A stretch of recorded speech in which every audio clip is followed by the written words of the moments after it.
आशा करता हूँ आप सभी अच्छे होंगे। नमस्कार साथियों, स्वागत है आप सभी का अपना YouTube channel AI stock market analysis.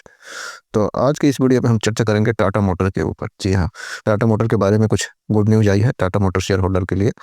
तो आज हम जान लेते हैं पूरी डिटेल्स टाटा मोटर के बारे में। तो जैसे कि आप देख पा रहे हैं कि लास्ट ट्रेडिंग सेशन में इसकी क्लोजिंग आई है 790 रुपये की, 0.55% गेन के साथ। और यहीं अगर ईयरली बात कर ले इसकी 5 दिन में देखें तो इसमें लगभग 3% की गिरावट हुई है, 2.87। और यहीं पे अगर मंथली बेसिस पे देख ले तो मंथली बेसिस पे 2.4% का गेन देखा गया है। और यहीं अगर ईयरली बेसिस पे देखें, पहले 6 महीने के देख लेते हैं। 6 महीने में इसमें लगभग ज़बरदस्त गिरावट देखने को मिली है। जी हाँ, लगभग 20% का गिरावट है। और यहीं अगर ईयरली बेसिस पे देख लें तो ईयरली बेसिस पे लगभग 8% का गेन है। तो टाटा मोटर में कुछ खास ईयरली बेसिस पे रिटर्न नहीं मिला है, बल्कि 6 मंथ में 20% का डाउनफॉल देखने को मिला है। और अभी ये स्टॉक लेने लायक है या नहीं लेने लायक है, और इसकी और फंडामेंटल टेक्निकल एनालिसिस देखते हैं। और इससे दमदार कंपनी ऑटोमोबाइल्स में नहीं हो सकती। ऐसा मैं क्यों कह रहा हूँ, आइए हम जानते हैं इसका फंडामेंटल और टेक्निकल एनालिसिस करके। तो चलिए शुरू करते हैं आज का एनालिसिस। सबसे पहले देखते हैं कंपनी डिविडेंड कैसे देती है, कितना देती है। तो जैसे कि आप देख पा रहे हैं कि लास्ट टाइम इसने डिविडेंड दिया है, जी हाँ, अपने शेयर होल्डर को 11 जून 2024 को 3 रुपीज़ पर शेयर। उससे पहले देखें तो डिविडेंड 2 रुपये पर शेयर दिया था 28 जून 2023 को। तो ये अगर 2 साल हम देखें तो 2 साल से कंपनी कंटिन्यू डिविडेंड दे रही है। पहले 2023 में 2 रुपये का दिया था और अभी 3 रुपये का दिया है 2024 में। तो अभी तो इस हिसाब से लग रहा है कि अभी डिविडेंड मिलने में शेयर होल्डर को थोड़ा टाइम लगेगा। और बाकी चलते हैं आगे के एनालिसिस में। तो पहले देख लेते हैं इसकी बाउंड वीक हाई।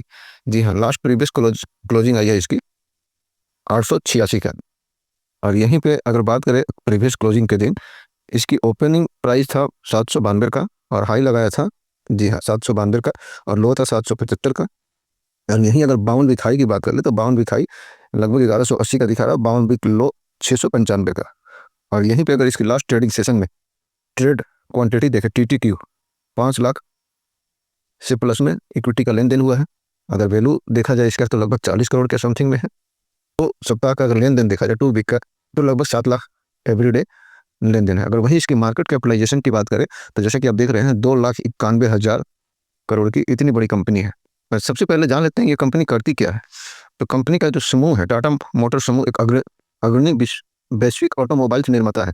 यह प्रतिष्ठान बहुराष्ट्रीय समूह टाटा समूह का हिस्सा है, जो दुनिया में कारों को एक्सपोर्ट, यूटिलिटी वाहन, ट्रक और बस और रक्षा वाहनों का एक विस्तृत और विविध पोर्टफोलियो प्रदान करती है। इसका संचालन देखिए कितने देशों में ये संचालन करती है। भारत, यूके, दक्षिण कोरिया, दक्षिण अफ्रीका, चीन, ब्राजील, ऑस्ट्रेलिया, सभी जगह पे इनके संचालन है। अर्थात इसकी आगे बात करते हैं इसकी फंडामेंटल और टेक्निकल के बारे में।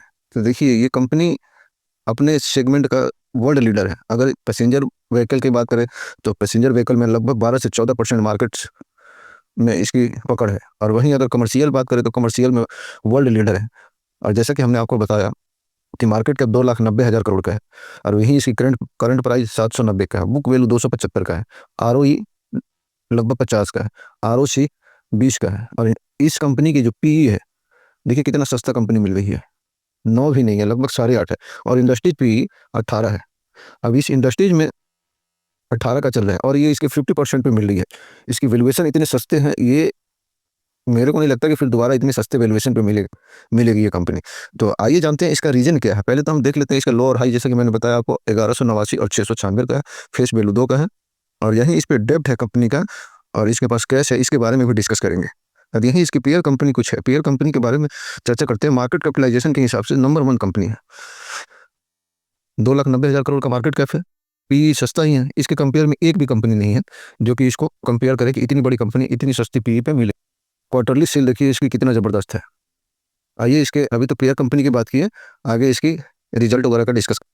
यही कंपनी ने जो लास्ट क्वार्टर में यानी सेकंड क्वार्टर में जो रिजल्ट अनाउंस की थी, इसमें अपना सेल कंपनी ने दिखाया था 1,01,000 करोड़ का। और यहीं अगर पिछले साल इसी क्वार्टर की बात करें तो 1,05,000 करोड़ का सेल था। और यहीं अगर फर्स्ट क्वार्टर की बात करें तो 1,08,000 करोड़ का था। यानी सेल तो हमें दिख रही है कि ईयर ऑन ईयर भी डाउन है और क्वार्टर ऑन क्वार्टर भी डाउन है, जो कि इसके गिरने का सबसे बड़ी रीजन जो है यही है। और वहीं पे अगर एक्सपेंस की बात कर ले तो एक्सपेंस है कंपनी का सेकंड क्वार्टर में जो देखने को मिला लगभग 90,000 करोड़ का। और यहीं अगर पिछले साल सितंबर क्वार्टर की देखें तो 91,000 करोड़ का था, और यहीं लास्ट क्वार्टर की बात करें तो 92,000 करोड़ का था। तो जब कंपनी की सेल कम हुई है तो एक खर्चे भी कम है। और यहीं अगर नेट प्रॉफिट की बात कर ले आफ्टर टैक्स, तो कंपनी का जो प्रॉफिट निकल के आया है वो सेकंड क्वार्टर में है 5,05,767 करोड़, और फर्स्ट क्वार्टर में था 8,870 करोड़। यही पिछले साल के देखें तो 6,000 करोड़, 6,035 करोड़ था। तो कंपनी का सेल डाउन होने की वजह से प्रॉफिट भी डाउन हो गया, और इसका इफेक्ट पड़ा है कंपनी के पीई पे, ईपीएस पे। जैसे कि आप देख रहे हैं अभी इस कंपनी के ईपीएस जो है वो 9.08 का है, और यहीं पे अगर बात कर ले पिछले क्वार्टर की, फर्स्ट क्वार्टर की, तो 16.74 था, और पिछले साल की बात करें इसी क्वार्टर में तो 11.33 का था। तो ये इफेक्ट पड़ा है, तो सेल और प्रॉफिट घटने से कंपनी को जो नुकसान हुआ है। और कंपनी की अगर सीएजीआर की बात करें तो 10 साल में 5 का है, 5 साल में 34 का है, और 3 साल में 17 का है, और 1 साल में 8 का है। तो इस साल ये कंपनी चली नहीं है, ज़्यादा चली थी लेकिन इसमें गिरावट देखने को मिला, जिसकी वजह से इसकी सीएजीआर पीई ये सब डाउन है। एक तरह से डिस्काउंट में मिल रही है ये कंपनी। और यहीं पे अगर बात कर ले हम इसकी रिजर्व और कर्जे की, तो रिजर्व अभी जैसे कि सेकंड क्वार्टर में देखने को मिला है, कंपनी का रिजर्व है 1,03,26 करोड़, और यहीं कर्जे की बात करें तो कर्जा 1,06,549 करोड़। तो मोटा मोटी अगर देखें तो जितना रिजर्व है कंपनी के पास उतने ही कर्जे हैं। तो इसके लिए चिंता करने की बात नहीं है, कंपनी जब चाहे अपनी डेब्ट चुका सकती है। और वहीं अगर कंपनी के एसेट्स की बात करें तो एसेट्स कंपनी के दिन पर दिन बढ़ते जा रहे हैं, जैसे कि यहाँ देखने को मिल रही है। अभी कंपनी के एसेट्स 3,90,000 करोड़ की है। बताइए, ये सबसे प्लस पॉइंट है इस कंपनी के। लगभग 4 लाख करोड़ की एसेट्स भरे हुए हैं, और कंपनी का वैल्यू है, जैसे कि हम लोगों ने देखा, कंपनी की वैल्यू है अभी 2,90,000 करोड़ का। ये देखिए 2,90,000 करोड़ की कंपनी की वैल्यू है, और इसके एसेट्स हम देख रहे हैं कंपनी की संपत्ति। तो कंपनी की संपत्ति देख रहे हैं तो इस केस में लगभग 4 लाख करोड़ का है। तो इसलिए ये कंपनी बहुत सस्ती है। ठीक है, अभी इसके दिन हालात सही नहीं चल रहे हैं, बट डज नॉट मैटर। और यहीं अगर इसके शेयर होल्डर की बात करें तो शेयर होल्डर कंपनी के प्रोमोटर के पास पड़ा हुआ है फिलहाल 42% लगभग 42.58% है, जो कि पिछले फर्स्ट क्वार्टर में था 46.36%। ये भी जो भी व्यक्ति कंपनी में इन्वेस्टमेंट करता है तो वो देखता है कि प्रोमोटर के पास कितना शेयर होल्डर पड़ा हुआ है। तो ये जब कंपनी खुद अपनी शेयर होल्डिंग डाउन करती है तो इसका इफेक्ट मार्केट पर भी देखने को मिलता है। कंपनी ने जैसे लगभग 4% अपना शेयर होल्डिंग कम कर दिया है। यहीं पे अगर एफआई की बात करें तो एफआई कंटिन्यू इसमें अपनी पकड़ बढ़ा रहे हैं।